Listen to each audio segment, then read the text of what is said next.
After 7 years, about 500,000 deaths, and 5 ceasefire attempts already, a bloody conflict still rages on. So what could end the war in Syria? The situation in Syria is hugely complex, with the map changing every day. In 2011, street protests against Assad's government erupted in the southern city of Deraa, and these soon spread across the country. The government reacted to peaceful protests with violence. Opposition militias like the Free Syrian Army were formed, and the fighting only escalated from there.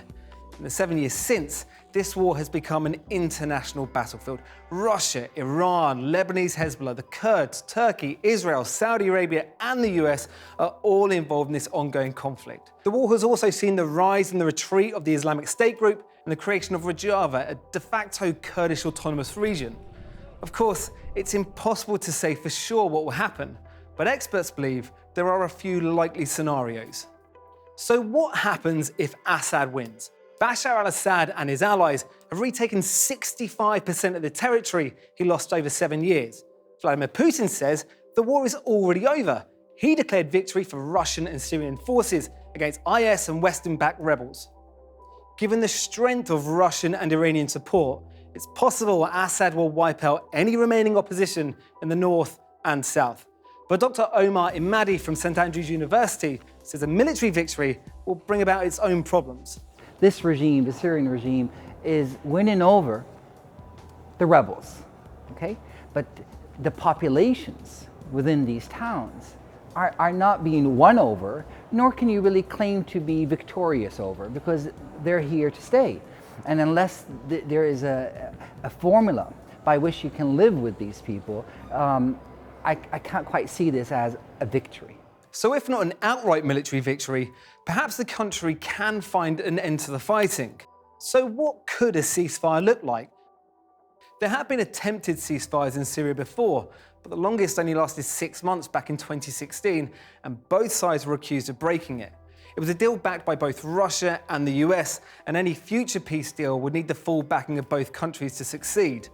The US and the UK and others have previously signalled that they're willing to let Assad stay in power to achieve peace, although it's not clear if that offer still stands.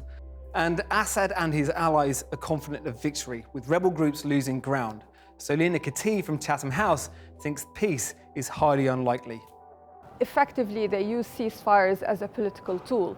I think the only way we can see a ceasefire is if it's implemented through a forced no-fly zone, such as if US airplanes and their allies fly over Syria and effectively prevent the Russian and Syrian airplanes from operating.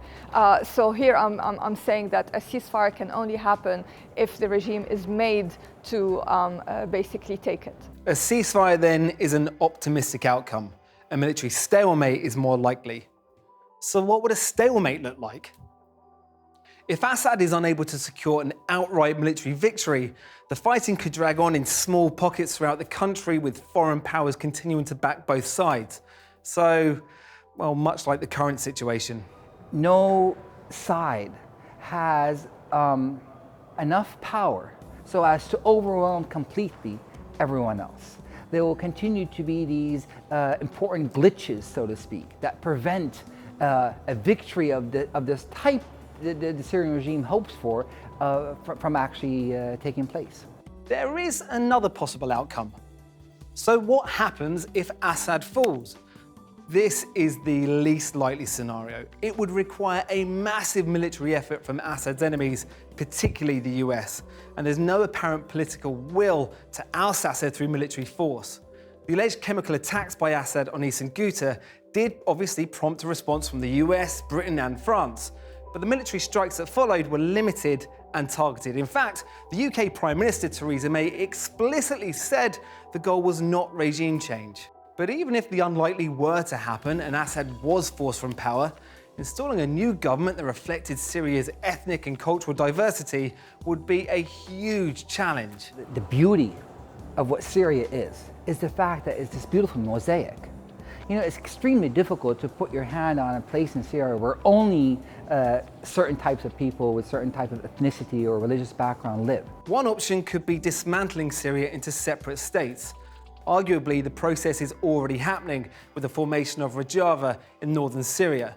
But there will be widespread opposition from many countries in the region to the creation of a separate Kurdish state. Dr. Khatib doesn't see that as a valid or desirable option. Syria is going to stay as one state as we know it. However, the dynamics inside the state are going to be different.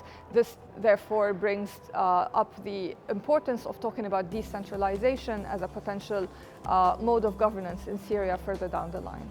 Devolving power to regions, well, that was the plan for stability in Iraq, which proved problematic. A similar federal system just might not be possible in Syria. In Iraq, at least you could speak in terms of a southern Shiite, and then perhaps, North Kurdish, and then, center and to the west Sunni, possibly. It's a bit more, neatly drawn, so to speak, but not in Syria. So what is most likely to happen? In its 7th year, it is still unclear what would end the war in Syria, with the conflict likely to rage on for months or even years ahead. Thanks for watching. Be sure to watch more of our extensive Syria coverage. As always, there are links in the description for more on this story. And please leave us a comment and let us know if there are any other stories that you'd like to learn more about.